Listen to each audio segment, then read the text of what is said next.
Ego rumor mill. We are back. We are back. Jermall Charlo,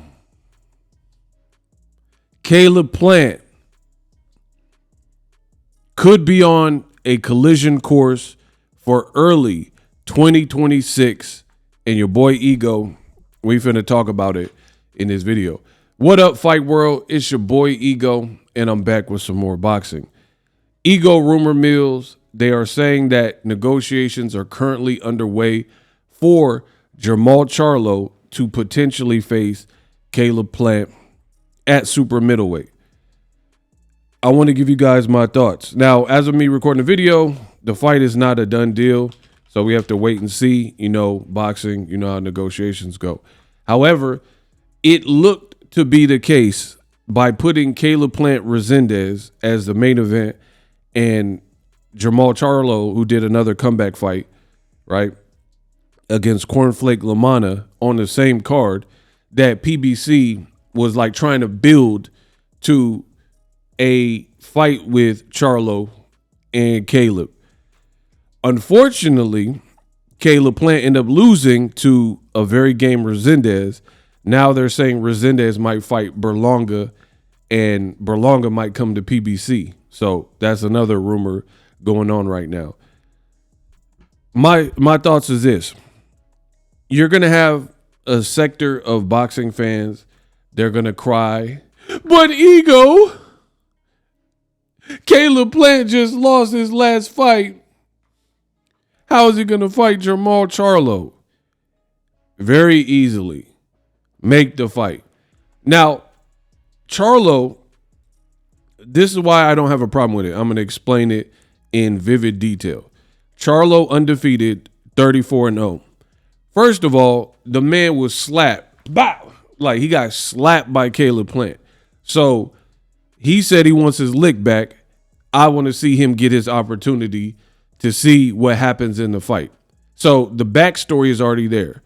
Now, the fans crying about, but Ego, Caleb's coming off of a loss. Let's not pretend that Charlo has only fought 2 times in the last like 4 years. So, yes, Caleb Plant lost, but the guy that beat him don't fight like Charlo Resendez. And Charlo, this would kind of be a new division for him. He got 1 fight at the division, right? There's a backstory, which I already went over. And this is a guy who's fought literally 2 times in kind of tune-up style fights. Because Benavidez, he's a cool fighter, Jose Benavidez, but he's not really a 160-pounder, and they fought at a catchweight, and Charlo missed weight for that. So after the Montiel fight, before that, Charlo was fighting, 1 time a year or whatever it was. Yeah, it looks like about 1 time a year, 2 times in 2019, but 2 times in 2018. But he's fighting 1 or 2 times a year. And then after the Montiel fight, which he had a hurt hand and he had some issues with it, Montiel later got destroyed by Carlos Adames, right? After that point, he only fought in 2023 1 time, and then 2 years later in 2025 on the Caleb Plant card. So Caleb coming off a loss, I get it, but he's a former champion who has good experience. Anthony Durrell, David Benavidez, Canelo, right? And he only got stopped in the Canelo fight. It's still a good fight. And although he's coming off a loss, Jermall Charlo don't have crazy activity and familiarity with 168. So that kind of leverages or evens it out for me, in my opinion.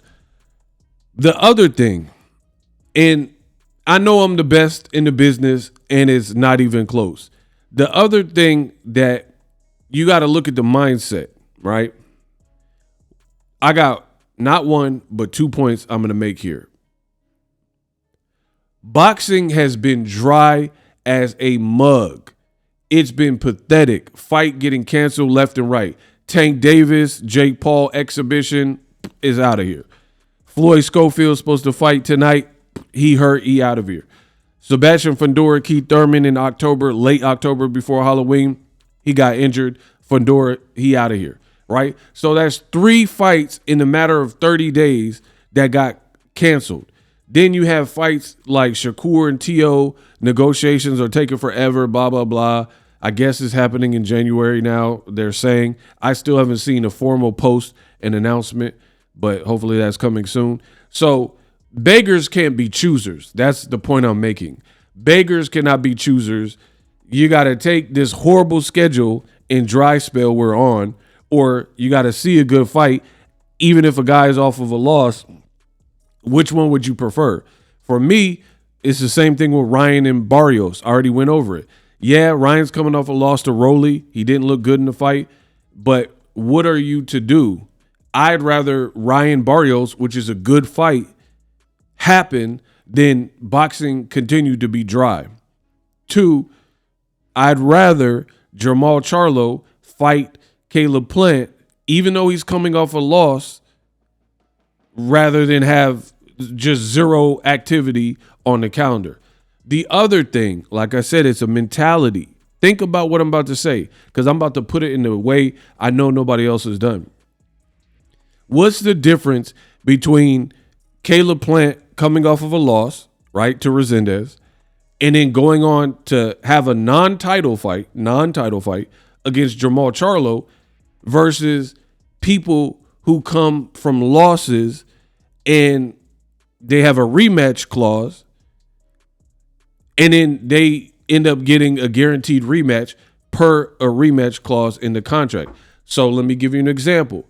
Anthony Joshua got cooked by Andy Ruiz, but since Eddie Hearn put a rematch clause in there, we had to watch an immediate rematch to a fight where we got a definitive answer.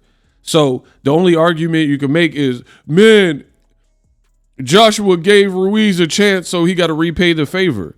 But the point remains, Joshua lost his belt, was coming off of a stoppage loss, and had to fight a champion. So it's really no different than these rematch clauses where a guy has a loss and then they are immediately granted, off of the loss, they are granted a redemption fight per the contract, right? So what's the real big difference? A contract created an opportunity for a guy who, like Joshua, who got knocked out and dropped a gang of times off of a loss, to have the fight again, right? So it's really just semantics. Now Caleb Plant, he didn't even get knocked out by Resendez. He lost, but he didn't get knocked out, right? And then now he would be in a good fight. So to me, like I've explained and explored in this video, I'd rather just take the good fight and deal with it. Zab Judah lost to Baltimore, still fought Floyd Mayweather. So this has been happening. And again, for me, beggars can't be choosers. I'd rather just get a good fight in that fans want to see, that you can build up and have a good build up and shoulder programming to, than play the semantic game of like, oh, this guy doesn't deserve it. And a lot of people are off losses recently anyway. So that's my 2 cents.